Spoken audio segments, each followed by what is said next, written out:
नमस्कार, live at news tonight के आज के अंक में आपका स्वागत है। मैं हूं आपके साथ उपमा शर्मा। न्यूज टुनाइट में हम नजर डालते हैं दिन भर की गतिविधियों पर। तो आइए शुरू करते हैं आज दिन भर की बड़ी खबरों से। जिला पुंछ के मनकोट सेक्टर में पाकिस्तान ने की गोलाबारी, भारतीय जवानों ने भी दिया मुंहतोड़ जवाब।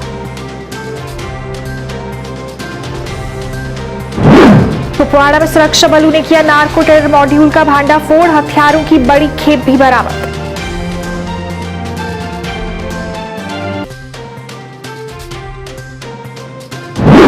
आरबीआई गवर्नर ने कहा, भारतीय अर्थव्यवस्था के पक्ष में है बदलती परिस्थितियां।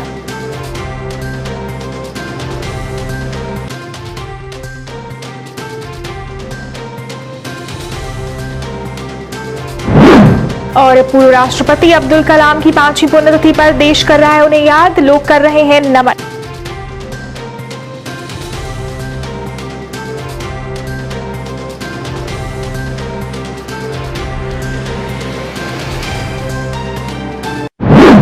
अब समाचार विस्तार से। उत्तरी कश्मीर के कुपवाड़ा जिले में सुरक्षा बलों ने एक बार फिर नार्को टेरर मॉड्यूल का भांडाफोड़ किया है। आतंकियों के 3 मददगारों को हेरोइन तथा हथियारों के जखीरे के साथ गिरफ्तार किया गया है। उनसे पूछताछ की जा रही है। इस बारे में एसएसपी कुपवाड़ा ने एक प्रेस कॉन्फ्रेंस में जानकारी दी। उन्होंने कहा कि सीमा पार से ये खेप आतंकी संगठनों को सप्लाई करने के लिए भेजी गई थी। उन्होंने कहा कि सेना की 7 राष्ट्रीय राइफल्स तथा एसओजी ने सातना टॉप दर्रे के पास नाका लगाया था। इसी दौरान 2 वाहनों टाटा सूमो व सेंट्रो को रुकने का इशारा किया गया। दोनों वाहन टंगधार से कुपवाड़ा की ओर जा रहे थे। तलाशी के दौरान एक AK-47 राइफल, 4 AK मैगजीन, एक राइफल की 76 गोलियां, 2 पिस्टल्स व 90 गोलियां, 20 ग्रेनेड तथा 10 पैकेट हेरोइन बरामद किए गए।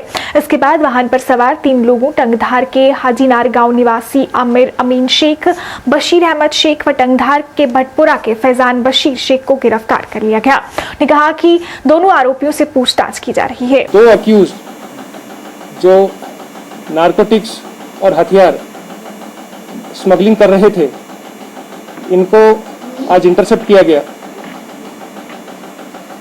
इनके नाम है बशीर अहमद शेख सन ऑफ गुलाम अहमद शेख, दूसरे का नाम है अब्दुल आमिर शेख सन ऑफ मोहम्मद आमिर शेख।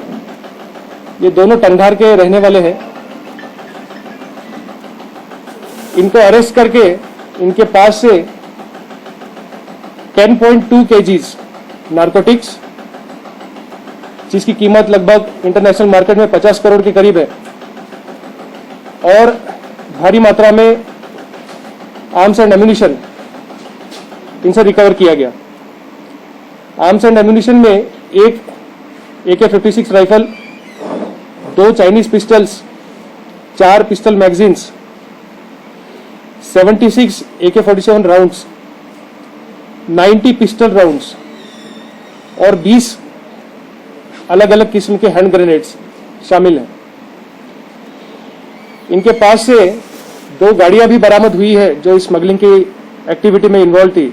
भारतीय रिजर्व बैंक के गवर्नर शक्तिकांत दास ने कहा कि बदलती परिस्थितियां भारतीय इकोनॉमी के पक्ष में हैं। कन्फेडरेशन ऑफ इंडियन इंडस्ट्री के नेशनल काउंसिल के सदस्यों को संबोधित करते हुए आरबीआई गवर्नर ने देश में हुए 5 बड़े बदलावों को रेखांकित करते हुए कहा कि इन बदलावों को संरचनात्मक परिवर्तन में बदलने जाने की जरूरत है। उन्होंने कहा कि इससे देश की अर्थव्यवस्था को उल्लेखनीय लाभ होंगे। दास के मुताबिक आने वाले समय में भारतीय उद्योग की भूमिका बहुत अहम रहने वाली है, जिसे साइलेंट रेवोल्यूशन का नाम दिया जा सकता है। दास ने कहा कि भारत को इस समय ग्लोबल वैल्यू चेन का हिस्सा बनने की दिशा में काम करना चाहिए। उन्होंने कहा कि कोविड-19 की वजह से जो भी बदलाव भारत के समक्ष अवसर उत्पन्न हो गए हैं। आरबीआई गवर्नर ने कहा, मैंने नॉन बैंकिंग फाइनेंस कंपनियों और बैंकों को किसी भी तरह की परिस्थिति उत्पन्न होने से पहले कोविड से संबंधित स्ट्रेस टेस्ट से गुजरने और पूंजी जुटाने की सलाह दी है। India now has reached a stage in which surplus management has become a major challenge. It's no more a question of having self-sufficiency. It's not a question of having enough production to meet the requirements of 1.3 billion people.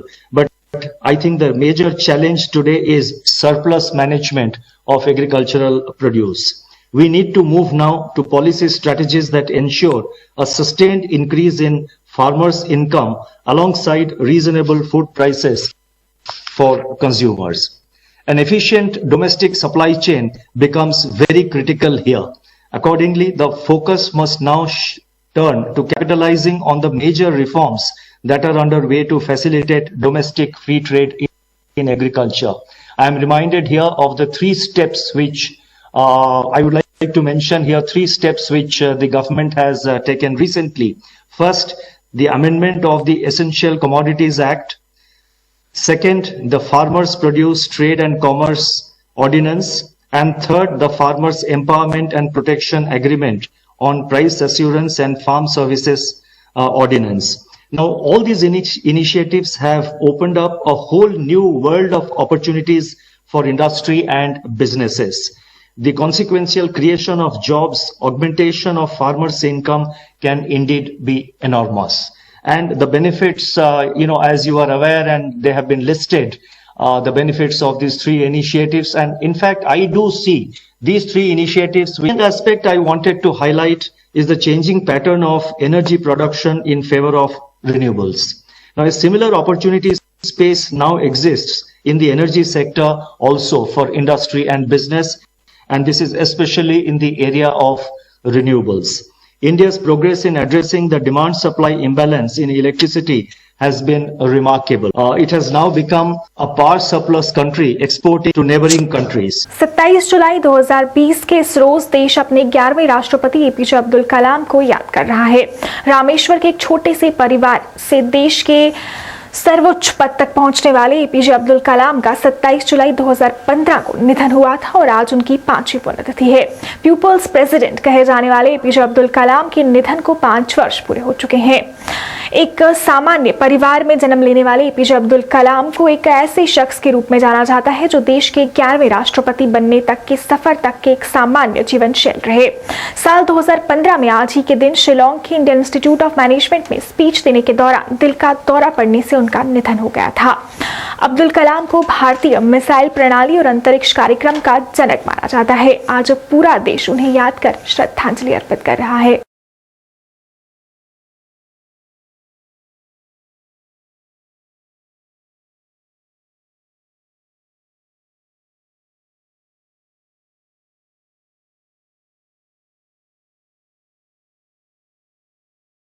जिला पुंछ नियंत्रण रेखा से सटे Mankot sector में पाकिस्तानी सैनिकों ने एक बार फिर cease fire का उल्लंघन करते हुए भारतीय चौकियों पर गोलाबारी की।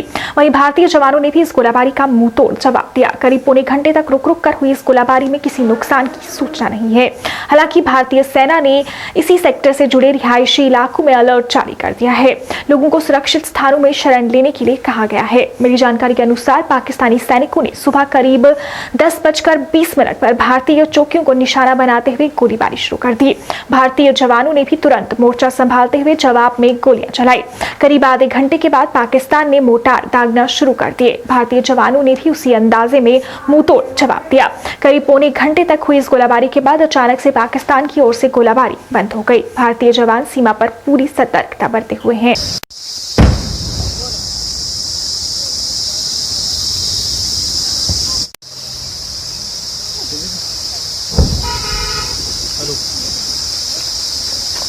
बीजेपी नेता सोफी यूसुफ ने भी जम्मू कश्मीर को वापस राज्य का दर्जा देने की मांग की है। उन्होंने कहा कि बीजेपी के हर कार्यकर्ता की भी यही मांग है। सोफी यूसुफ ने कहा कि 5 अगस्त को अब 370 टूटने हुए 1 साल पूरा होने वाला है और पार्टी इस पर जरूरी विचार करेगी। उन्हें जम्मू कश्मीर में चुनाव पर कहा कि जब भी चुनाव होंगे पार्टी कश्मीर में जरूर बेहतर प्रदर्शन करेगी। उन्हें अपनी पार्टी नेता अल्ताफ बुखारी पर कहा कि जनता को हर किसी के ख्यालात पता है, वो उस पर टिप्पणी नहीं करना चाहते। उन्होंने कहा कि कुछ ताकतें आज भी ऐसी हैं जो कश्मीर को अलग करना चाहती हैं, लेकिन ऐसा कभी नहीं होगा। जो अभी कश्मीर को अलग करना चाहते हैं, जम्मू को अलग करना चाहते हैं, ऐसा नहीं होगा। हमारा भी हमारे राम माधव जी जो नेशनल जनरल सेक्रेटरी है, उनका भी मानना है कि हमें स्टेटहुड वापस मिलना चाहिए। भारतीय जनता पार्टी का हर कोई कार्यकर्ता ईद के बाद इसके हक में प्रोटेस्ट करेंगे कि हमें स्टेटहुड वापस मिलना चाहिए। 5 अगस्त के बाद 1 साल हो गया है, 5 अगस्त के बाद हमें स्टेटहुड वापस मिलना चाहिए। तो मुझे लगता है कि सरकार जो मरकजी सरकार है इस पर जरूर सोचे। देखिए, अल्ताफ बुखारी साहब के बारे में मैं क्या कहूँगा, उनके बारे में लोग तो जानते हैं, यहाँ लोग नादान नहीं है, तो मैं ज्यादा उस पर टिप्पणी नहीं करते हुए, क्योंकि रियासत जम्मू कश्मीर का अवाम बाशऊर है, उनको पता है कौन क्या कर रहा है, कौन नहीं क्या कर रहा है, तो मुझे इसके ऊपर ज्यादा टिप्पणी नहीं करनी है। अलबत्ता मैं अपनी पार्टी की बात करूंगा और मैं हो गई है, और आने वाले जब भी इलेक्शन होंगे डिलिमिटेशन के बाद, उसके बाद जब भी यहाँ भारतीय जनता पार्टी 10, 15, 20 सीटें हासिल करेगी। अल्ताफ बुखारी साहब क्या करते हैं वो उनका है, बट उनके ख्यालातों को यहाँ की आवाम जानती है। सोपोर में उस समय अफरा तफरी का माहौल बन गया जब अचानक वहां एक घर में आग लग गई। आग इतनी भयानक थी कि देखते ही देखते फैल गई और पूरा घर उसकी चपेट में आ गया। घटना की जानकारी मिलते ही दमकल विभाग के कर्मचारी मौके पर पहुंचे और आग पर काबू पाने की कोशिश की गई, पर जब तक आग पर काबू पाया गया तब तक घर का काफी सामान जलकर राख हो गया था। आग लगने की वजह और आग में हुए नुकसान के बारे में अभी पता नहीं चल पाया है, पर इसकी जांच हो रही है। आपको बता दें कि ये घर एडवोकेट मुश्ताक अहमद का था।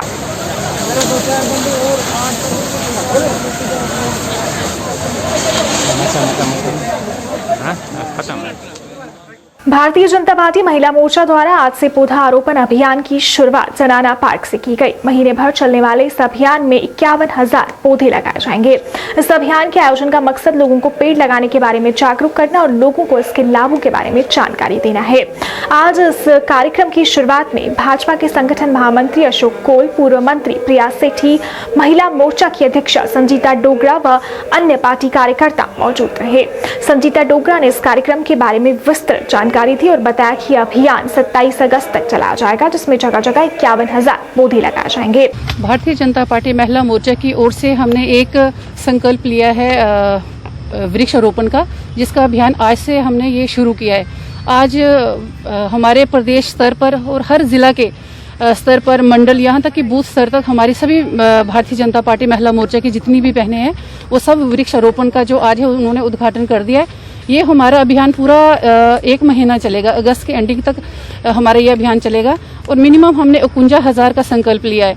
तो बाकी मैं बहनों से यही निवेदन करती हूँ कि ये नहीं कि एक साइड वृक्ष लगाएंगे तो दूसरी साइड उसको भूल जाएं या उसकी केयर ना करें। सभी बहनों को मैंने यही बहनों से सबसे यही अपील की है कि जिस वृक्ष को लगाएंगी उसका वृक्षारोपण भी कोई ना कोई वहाँ पे वो या तो उसकी केयर खुद करें या किसी को सौंपें, ताकि 3 साल तक इसको टाइम पे पानी, खाद जो है वो उसको मिलता रहे।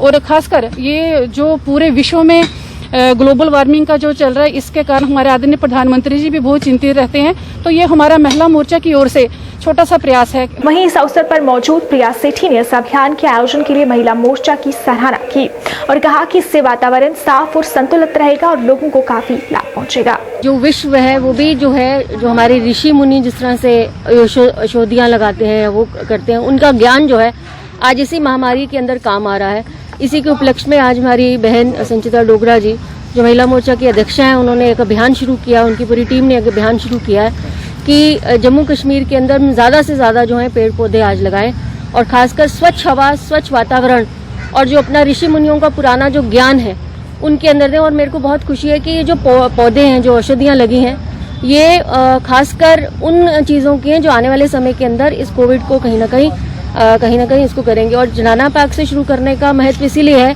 क्योंकि यहाँ पे जनाना का पार्क है, यहाँ पे महिलाएं बहुत तादाद में आती हैं सुबह सुबह। तो जब ये वृक्ष देखेंगी वो अपने घर में भी एक एक पौधा लगाएं, क्योंकि आज जो महामारी है आपको जो नेचर है वो कहीं ना कहीं अपना स्वरूप बताता ही है, क्योंकि हमने इतना नेचर के साथ चीज़ें की हैं कि आज नेचर बदल के जो है अपना स्वरूप दिखाता है। तो हमें इस नेचर को अपनाना चाहिए और खासकर कभी जन्मदिन हो, कभी कोई दिवस हो, किसी भी दिवस के उपलक्ष्य के अंदर हमें पेड़ पौधों को लगाना चाहिए। मैं शुक्रगुजार हूँ फॉरेस्ट डिपार्टमेंट का और खासकर आज फ्लोरिकल्चर का जो पार्क है, फॉरेस्ट डिपार्टमेंट ने एक बहुत सहयोग से जो है प्रधानमंत्री जी का नेतृत्व हम लोगों को मिलता है।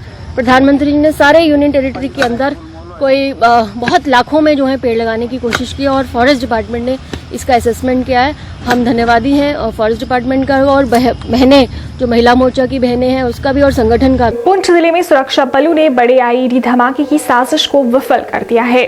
पहाड़ी इलाके में बड़ी बड़ी चट्टानों के बीच आतंकी ठिकाने में 8 किलो की 2 आईईडी छिपाई गई थी। इस ठिकाने को सुरक्षा बलों ने रविवार को ध्वस्त कर दिया। ये ठिकाना लोरन थाना क्षेत्र के सुल्तान पेटरी इलाके में बनाया गया था। यहाँ 2 ग्रेनेड भी मिले हैं। सूचना मिलने के बाद सेना व पुलिस की टीम ने संयुक्त तलाशी अभियान चलाया। आतंकी ठिकाने से एक आईडी 3 किलोग्राम, दूसरी 5 किलोग्राम की थी। दोनों डिब्बे में फिट थी। इन्हें निष्क्रिय कर दिया गया है।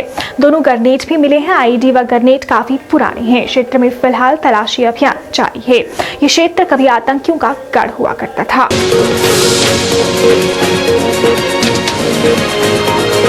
भारत में कोरोना वायरस से संक्रमित लोगों की संख्या 14 लाख को पार कर गई है। केंद्रीय स्वास्थ्य मंत्रालय द्वारा जारी आंकड़ों के मुताबिक पिछले 24 घंटे में कोरोना वायरस के रिकॉर्ड 49,931 नए मामले सामने आए हैं। ये एक दिन में संक्रमितों की संख्या में हुई सबसे बड़ी बढ़ोतरी है। इस दौरान 708 लोगों ने इस खतरनाक वायरस से अपनी जान गंवाई है। वहीं देश में अब तक कुल 14,35,453 लोग कोविड-19 से संक्रमित हो चुके हैं, जिसमें से 9,17,568 मरीजों को इलाज के बाद अस्पताल से छुट्टी दे दी गई है। इसके अलावा देश में कोरोना के सक्रिय मामलों की संख्या 4,85,114 है। साथ ही इस वायरस से अब तक 32,771 लोगों की मौत हुई है।